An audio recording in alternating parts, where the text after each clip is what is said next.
from the twisted realm of science and the darkest pits of reason comes chilling tales of godlessness. Bear witness to the unfathomable terror that is the Good Atheist. A failure. Let me tell you what, all you people out there that are probably saying, you know what, Ryan is responsible for Jake not doing the Good Atheist more. Ryan Absolutely, actually, that's true. No, it is absolutely not totally true. true. It is absolutely not true. I actually, on regular occasion, go, Jacob, let's do a show. And Jacob would be like, no, I'm too busy being a bad atheist. That's what you are. Is that what I say? That doesn't sound like me at all. That's you're all I terrible. hear. That's all I hear. It's either that or just blah, blah, excuse, blah, blah, blah. Oh, yeah? Like the excuse saying, I'm really tired or working on other projects. I'm so rotten. Well, luckily, we are doing a show now, trying to make it up, trying to recapture all those lost souls. That magical feeling. Yeah, you know what? Actually, I think that's going to be the opening song. What, that love and feeling? Yeah, that love and feeling. Yeah, okay, I'm down with that. I'm down with that.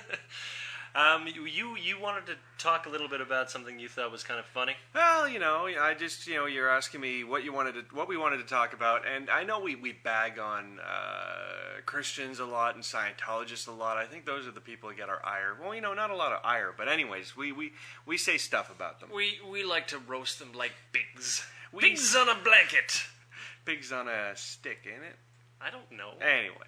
It can be in a blanket. It's delicious in a blanket. I decided tonight we'd talk about Buddhism, because normally we don't talk a lot of smack on Buddhists. It's difficult to talk smack on Buddhists. You know what they're doing most of the time? They're just in caves, meditating. Contemplating existence, which to me is okay, because I've always said that I have no problem with religion so long as they're not trying to keep me from sex, drugs, and rock and roll. And I have never heard of a Buddhist being like, you shouldn't do that. Well, yeah, but they won't tell it to your face. Sure. Their whole thing is that Buddhism is about the idea of dukkha, right? Dukkha is suffering. I dropped a dukkha just before the show. Oh, wow! Yeah, I liked it. Yeah, well, I guess you did. No, dukkha is essentially suffering, but by suffering, it's suffering and desire. If you could combine the two. So an example would be, say you really want a plasma TV, or you really want to have sex with this really hot girl, or you really want to go out drinking. Well, these are desires. I do want to do all three things. I know. And these are desires, but these kinds of desires, these kinds of passion, lead to unhappiness, and you have to get rid of those. So in a sense, you have to be completely devoid of desire. And once you reach that state, apparently then you just, you get to nirvana. Which is nirvana, weird, okay. Because you know what? Nirvana itself, in my opinion, smells of desire. It's very true. Now, you might be able to explain this to me. Where exactly in this whole Buddhist religion do they tell people, or did they go into that part where people, Buddhists or people who pretend to be Buddhists, say, all that terrible thing that happened in China, that horrible earthquake, was because he treated the Dalai Lama poorly, which is what Sharon Stone did. Sharon Stone. Now, her being aging hottie, an award-winning actress, an award? An award for arousing me in Basic Instinct 1. Yeah, and an award I think I gave her that award for horrifying me with Basic Instinct 2. Oh, I didn't see that one. It's like, here's the deal: you watch number 1, you get all hot and bothered. You watch number 2, it's like a cold shower. Yep, it's like watching Margaret Thatcher doing Basic Instinct. Exactly. Now, she basically said that China was getting its karmic comeuppance with that earthquake that killed how many? 80,000 people. Was it only 80,000? Last time I heard, it was about 80,000. Man, that seems kind of low for China. I'm like, normally seems low. Normally actually, considering what's happened recently, that's actually high now. Yeah. They've been in the lower 10,000s during all their disasters. This is a bad one for them. I know, but it just seems like anytime anything bad happens in, say, India or Pakistan, it's always, in the sixel digits. What are you looking forward to that? Do you have a little counter, you sick bastard? Do you have one of those death clock things? It's more along the lines of, I always find that us as Westerners, we're always, like with 9/11, there were like 3,000 people died and it changed everything. And over in, you know what? 3,000 people die in India when... Well, they weren't rich people. I know, but I mean, the horrificness of what the world does to people, and the natural disasters like the tsunami, you're talking, and the hurricanes, and everything else. Here's the difference, though. You're talking a natural disaster, and you're talking another one being an act of murder. Oh, okay, yeah.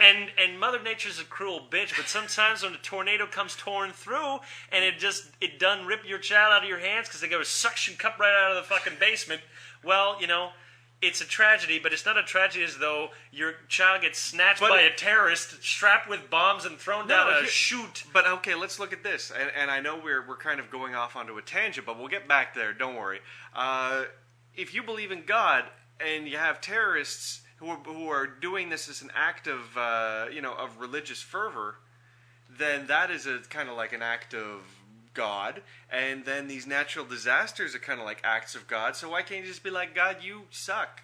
This is what I've done. I mean, I okay, but do you want to go back to that point? Or are you saying anything interesting? Because this is still retarded. Yeah. So here is where Sharon Stone is coming in, and she's saying it is karmic comeuppance, karmic payback towards China for their mistreatment of the Dalai Lama. Exactly. Okay. Well, here's the idea. Karma in the Buddhist religion is completely and utterly related to, I guess, the granddaddy of Buddhism is Hinduism. Mm-hmm. Okay, and Hinduism is a class structure-based religion. Mm-hmm. In a nutshell, because I like saying the word nutshell, you have this idea that people, how they live their lives and the things that they do, and the things that happen to them, are partly responsible because of actions in previous lives. See, mm-hmm. they're all about resurrection and so on and so forth. That's why they actually think the highest form of life is a cow. If you're born if you're reborn as a cow, that's an awesome life right there. Man. That's the best you can hope for. But it's only cow. It's only the best because they treat cows really great. It's like that self-propagating thing. It's like being a cow over here. Not that great. You will be turned into hamburger meat. And you don't even want to know what's going on to you like during your life. It's God, they pump you up full of drugs. It's pretty unpleasant. But anyways, just you have to understand that Buddhism is a direct reflection of Hinduism, but kind of its mirror opposite. But there will always be elements of one religion that kind of leak into another. Mm-hmm. Elements of Christianity, for instance, which its granddaddy is Judaism. So some of those elements come seeping in. And it's the same thing with Buddhism. So they kind of kept the karma idea, mm-hmm. Which I always thought was a little unfortunate because karma is such a crappy concept, at least the way that most Hindus and some Buddhists believe. I like the idea of instant karma. John Lennon was all about that. Instant karma is basically you reap what you sow. It's just that kind of simple karma. It's not you're being punished now because what you did 3 lifetimes ago. That just sucks. You can never get out of that cycle. Yeah. That's why they have, when I say it's a class structure, because in the Hindu society, if you were born an untouchable, bottom of the society, and by the way, if you're the bottom society, odds are you're darker skinned. It's those two things are related. Anyways, if you're really dark skinned and you're at the bottom of society, you aren't even allowed to wear shoes. You're not even allowed to walk in the street and look at rich people. And if they run you over... Bollywood actors running you over, it doesn't matter. It's a fine. It's a fine. Yeah, be like... It's a fine for body removal. Not like the family gets any of that. No. So that's that, that's that crappy karmic element. So then they turn it around and, they'll say something... Well, if that tsunami... Actually, I believe the Dalai Lama said that before, that the tsunami that killed all those people, on the last Christmas 2006... Yep. Killed like 100,000 people. Basically, he copped it up to karma. God damn. So somehow, always the poor, always the pathetic, always the bottom rung people must have done something wrong. Isn't that right? Oh, for God's sakes. It's so crappy. What a crappy way of viewing things. I just want to actually say this to Sharon Stone because I know she listens. Yeah. Fuck you. Honestly. That's just cold, ignorant. You have no right to say something like that. Was it those Chinese people? Were they torturing the Dalai Lama? Did they all come over and just spit in his face? No, they didn't. They didn't ask for this. It's a natural disaster. Stop throwing around that word karma and stop trying to use that as a political issue to kind of, garner interest and attention for the Dalai Lama. That's lame. And let me just say that it is probably not the best, publicity for the Dalai Lama in the world. No. Just saying. On an interesting note, I'm just gonna mention this. See, the Dalai Lama normally the successor is chosen after his death. But since China's in Tibet now, they said that they would be the ones that choose the successor. Oh, China says that they're Yeah, going to? China will choose a successor. But here's the way they went around that. The Dalai Lama said that his successor will be born before he dies. Somehow. So the Dalai Lama will be picking. So we may well see 2 Dalai Lamas. So, but wait a second. Why exactly, like when China's just like, we're in Tibet and we're going to choose the Dalai Lama, why wouldn't everybody, all the Tibetans just be like, no? Because, I mean, it would be like, them just being like, hey, here's your holy figure. He's this general guy that everybody hates. And they'd be like, aw. It's like, don't listen to them. I mean, you know what? You know, at the same time that most of these people are pretty uneducated. They're not aware that this is that much of a political issue, and they're not. I mean, sure, a vast majority of them probably will, but over time, the more you sell a lie, the more people will freaking buy it. So you just have to. They know that they have the benefit of time on their hands. Sure, maybe the first Dalai Lama that he chooses, everyone's going to be, oh, that's not the real Dalai Lama. Screw you. But the second generation, when they keep doing that, everyone's going to start being, well, it doesn't really matter. Take a look at all of those crazy divisions in the Muslim religion, where it's like one thing happens and another thing happens, and the religion's split, and then 150, 200 years down the road, no one even remembers really why they split or what's behind they hate each other. Exactly. Intensely. Okay, let's move on to the first bit of news that I wanted to talk about. This is in Florida. Now, Florida's a weird little place. I don't know if you know this, but they always do some weird things in Florida. I feel like I feel like there was some kind of election issue that went on back then. It seemed slightly immoral. Yeah, I don't remember. But here's an interesting story. There's a man by the name of Jim Piculus. I don't know if I'm... Jim Piculus. Piculus. And his career as a substitute teacher in Pasco County has come to an end. About a week after he performed a disappearing toothpick trick for a group of middle school students.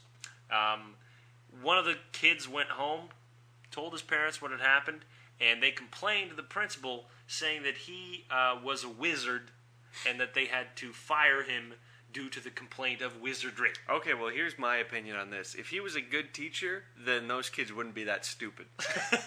Ooh, well, he's a substitute teacher, so... Oh, man, he paid the price for the maze. He paid the price for the other dumbass, crappy teacher. Actually, what's funny is I saw the disappearing toothpick trick. Chris Angel actually had a little part showing you how to do it. You just you put a little piece of tape on the toothpick, and you just kind of flick it back, and you can't even see it anymore, and you move your hand in front, and it's back in your mouth. Anyways, it's a really crappy trick. Yeah. It takes 5 seconds to do it, and it's quite crummy. And it's a toothpick! I mean, he didn't make a student disappear. He didn't cut a kid in half. Wizardry? I mean, what century are we in? Is this the 19th century? Is this the Salem witch trials? For God's sakes. Your cat's weird. He's jumping all over the place. He was rattled by the wizardry. Oh my God, a black cat. You were freaking out. Was freaking out. Yeah.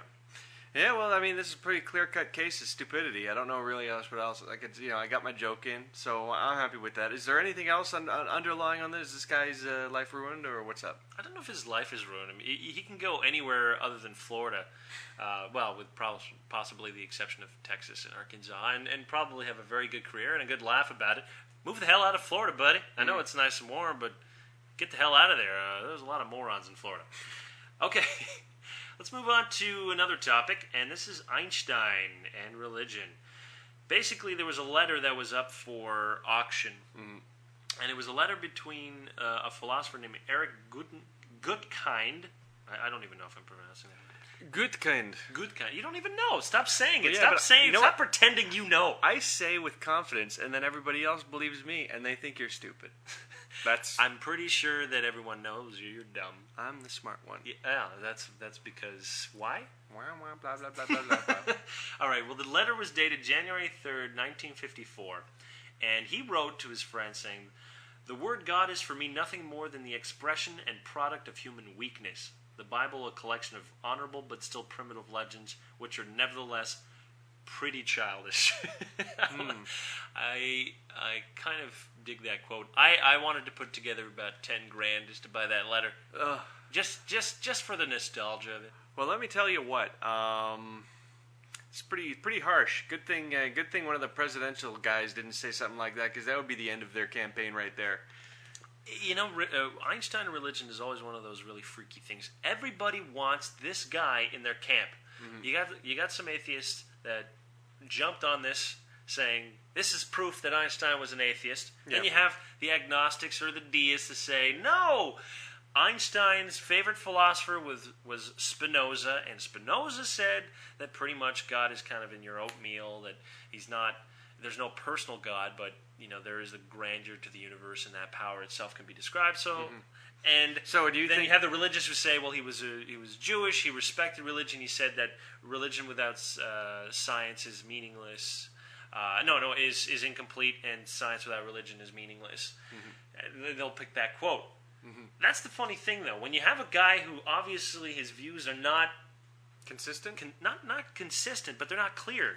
So you say it in public. Does that represent how you feel at home? I would actually venture to say that this letter probably represents a much closer interpretation, because as a public figure, Einstein's going to be pretty damn careful. And for this letter to only come out now, well, it was probably buried for quite some time, and then a person picked up and said, "Oh shit."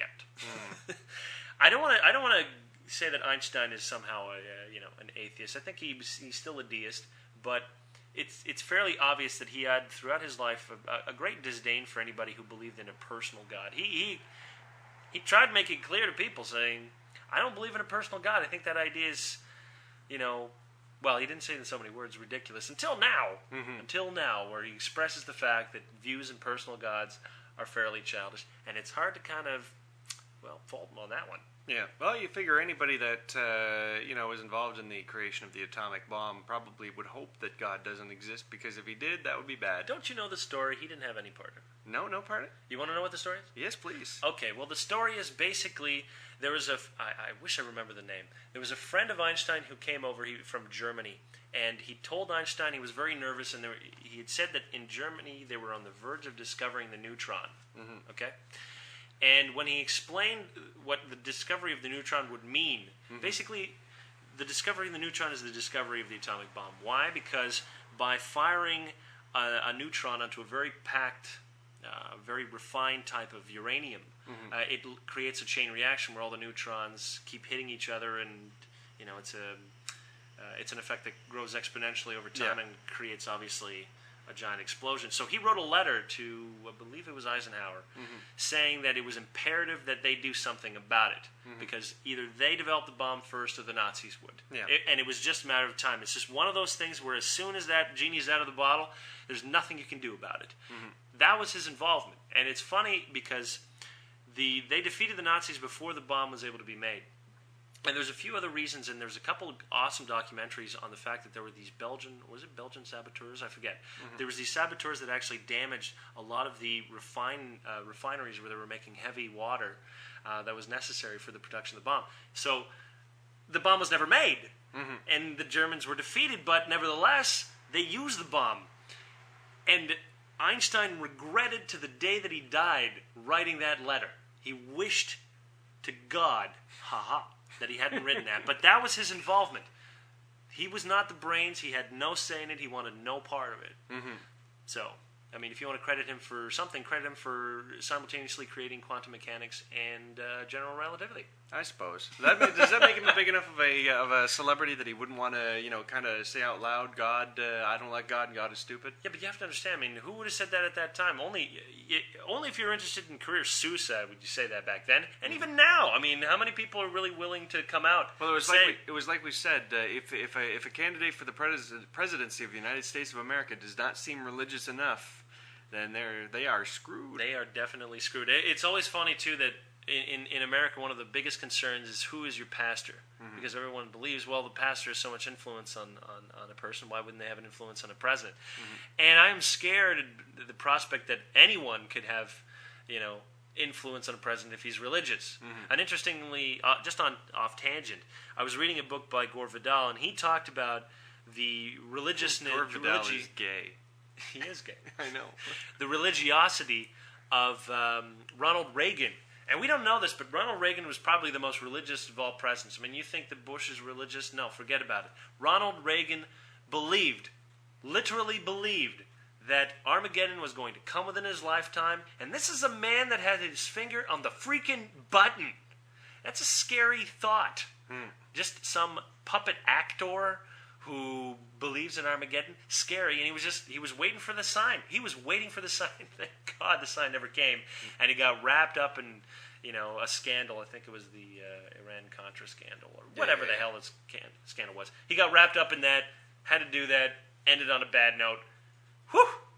Crisis averted because you had a crazy-ass religious nutball in, as a president. So you kind of don't want a priest to have any influence. Yeah. Let the priest shill his weirdo speech where he says that wine transforms into blood. Just let him have that. That's his specialty.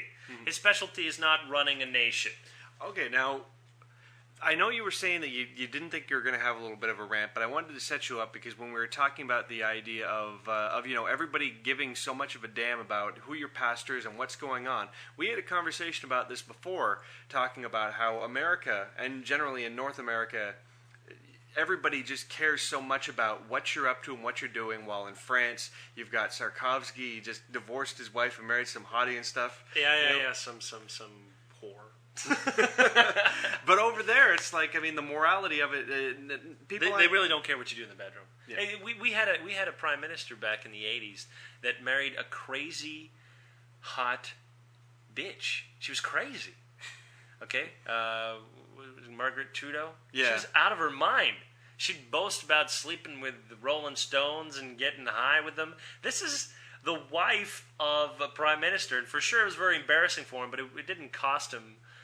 he didn't get ousted. It wasn't. It was just. It was as embarrassing it would be if you were married to a person. It just happened. You're like, oh, it's not like you need news cameras and. It would be the biggest scandal in America if that happened, because there's this idea. If you want my rant, it's basically this. I'm going to keep it real short. But the thing that annoys me about America is this idea that everybody has to be morally perfect in order to be able to lead, and under such pressure. It is impossible for a candidate to ever be genuine and to ever take risks, because anytime they do anything, the spotlight is on them.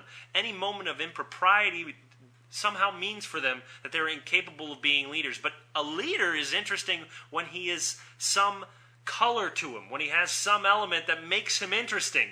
Not that he is a robot that reflects every Puritan belief that exists. No, everyone has their flaw. I think it would be better if a president's flaw is that he's addicted to sex rather than a religious nutball, or that he just, I don't know, he's into chewing gum all day. I don't know.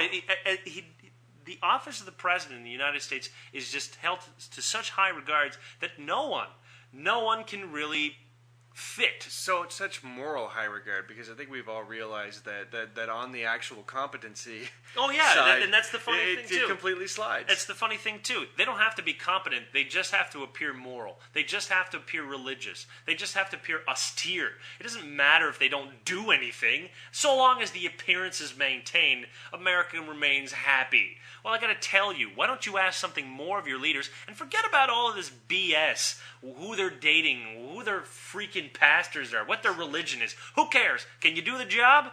Okay. If you can't do the job, go to Congress. Very nice. Good rant.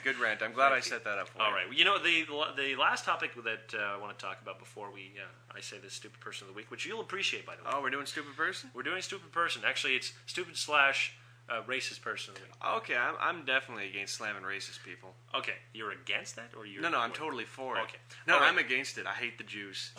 Oh, yeah, that's right. They screwed you. Okay, this is an incident that happened in the UK, which is really surprising. It's a 15-year-old that got arrested for calling Scientology a cult. Now, they couldn't name the kid, obviously, because of laws over there. But it happened during a protest against the Church of Scientology on May 10th. Demonstrators for an anti-Scientology group, Anonymous, which we've talked about before, who were outside the church's $23 million headquarters. Million pound Headquarters. And in that's St. not Paul's Cathedral. its weight. That is the currency that people in the United Kingdoms Nice, use as their. No, I mean, it's such a foreign place. It's so strange with their pounds and their stones. Yeah, it's confusing. Anyways, it's near the headquarters. It's like $50 million. St. Paul's Cathedral. They were banned by police from describing Scientology as a cult because police believed that it was abusive and insulting.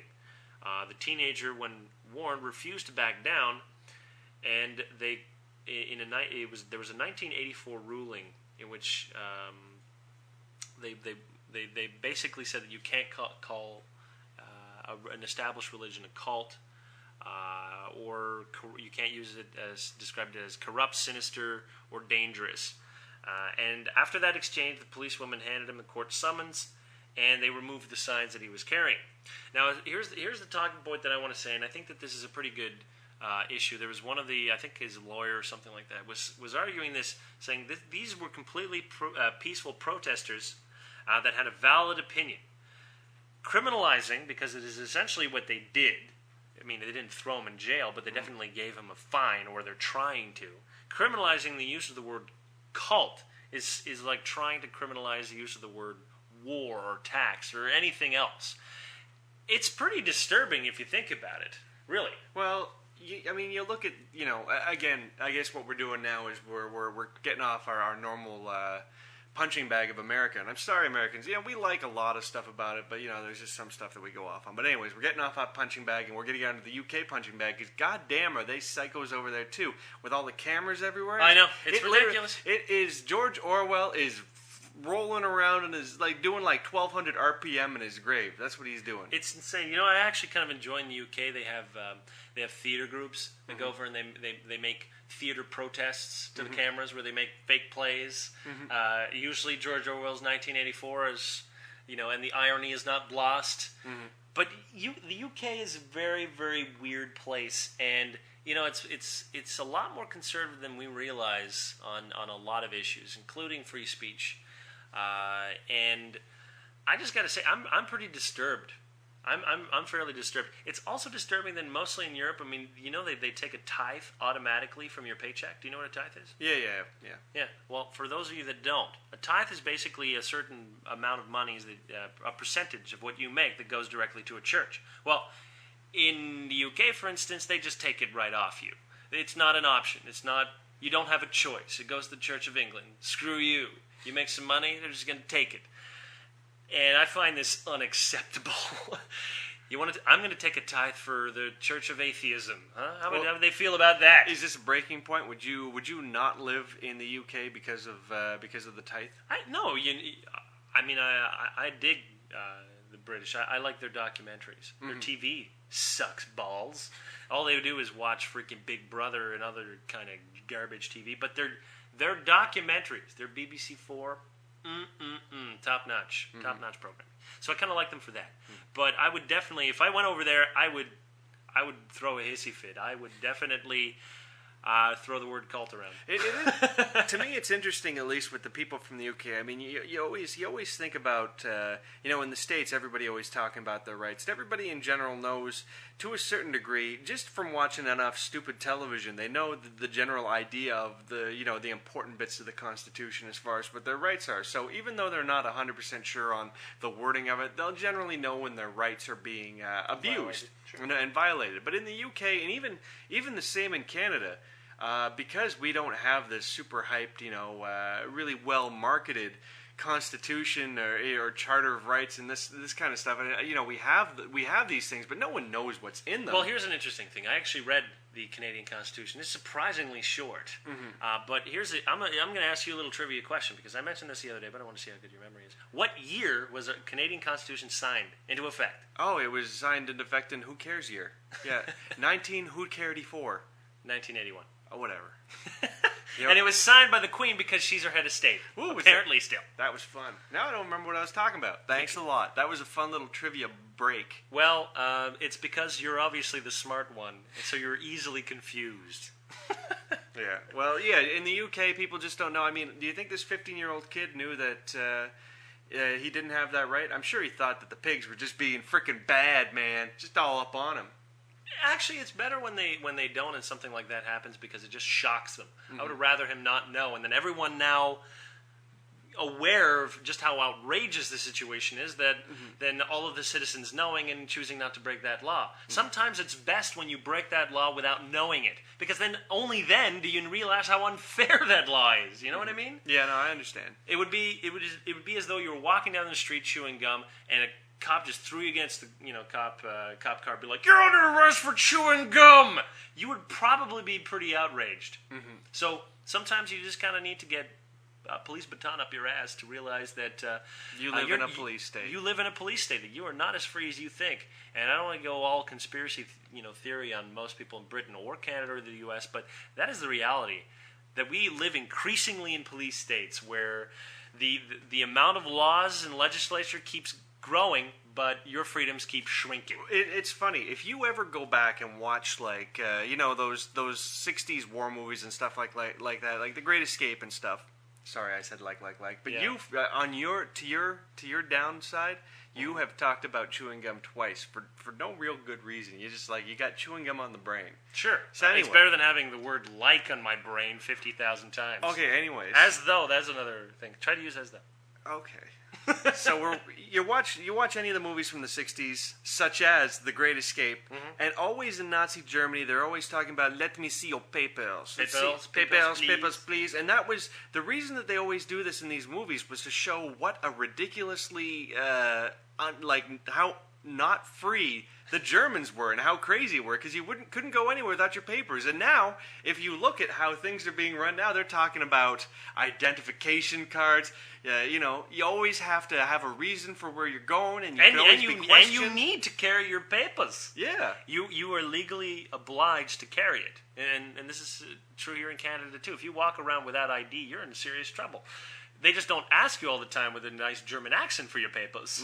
But if they need it, you better have your papers. But it's just getting worse and worse, because I tried going through an airport without having a very thorough reasoning for doing whatever you're doing. You just can't do it anymore. Nope. You just can't do it anymore. It's kind of sad. And I actually hope that this is going to be an opportunity for the Brits to kind of realize just how disturbing their police state is, and do something about this retarded camera system. I mean, for God's sakes, don't let it happen. Don't. Are you all powerless? Get the Queen to do something. I don't know. It's funny. There was a bunch of studies and papers. I'm pulling this out of my ass to a degree, but you can take a look into it, all you listeners out there. They've done a study as to how effective these cameras are, and the cameras are completely useless against serious crime, and they only catch people spray painting shit and stuff. And even well, then, it makes sense. That. Cameras don't reduce crime; they just normally make prosecution easier. But I'm not talking about that. I'm talking about if you take a look at the percentage of say court cases that have gone through and how much that the cameras have been used, the upside to it all is very, very minimal. And yet, with all of these studies coming out saying that these cameras just aren't working, they just put more and more and more out. They're like, more coverage. We need more coverage. It's not working, so we need more. We need to put a camera into every single television in everyone's house. Just like and then that will then solve the problem. You can never have enough cameras, okay? You understand me? Never have enough. All right, let's end it up with the stupid person of the week. I think you're going to enjoy this one, just basically because of just how ridiculously both stupid and racist this person is. Okay. The name of the person is Nicholas Kohlerstrom. There you go. You just forged through the voice, the name with a confident voice. You know what? Actually, can you hold on a second? I'm going to go get my duct tape so you can shut up. Anyways, Mr. Kohlerstrom, make me down myself now, is an academic specializing in astrology and crop circles, so obviously his credentials work out, who had his fellowship terminated by University College London last month after he said that there were never any gas chambers in Auschwitz. In fact, he said that it was scientifically impossible for 6 million Jews to have been killed. The article was published on an Iranian website claiming to offer current affairs news and articles, but the site is actually just a front for a Holocaust denial page. So I'd like to say to Nicholas that you're a douchebag, and you deserve to have lost your fellowship for saying something so ridiculous. I mean, fellowship from what anyways? Astrology? Crop circles? Stick to what you know, which is nothing.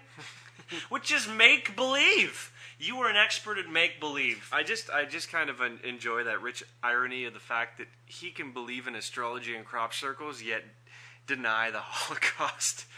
It is... Crop circles are not scientifically impossible, but the Holocaust was. Nicely done. Nicely done. So, you know what? I actually think that Nicholas might really pull through and win at the end of the year. This is a very strong candidate for Stupid Person of the Year. But he's got the Stupid Person of the Week. And with that, we'll wrap everything up.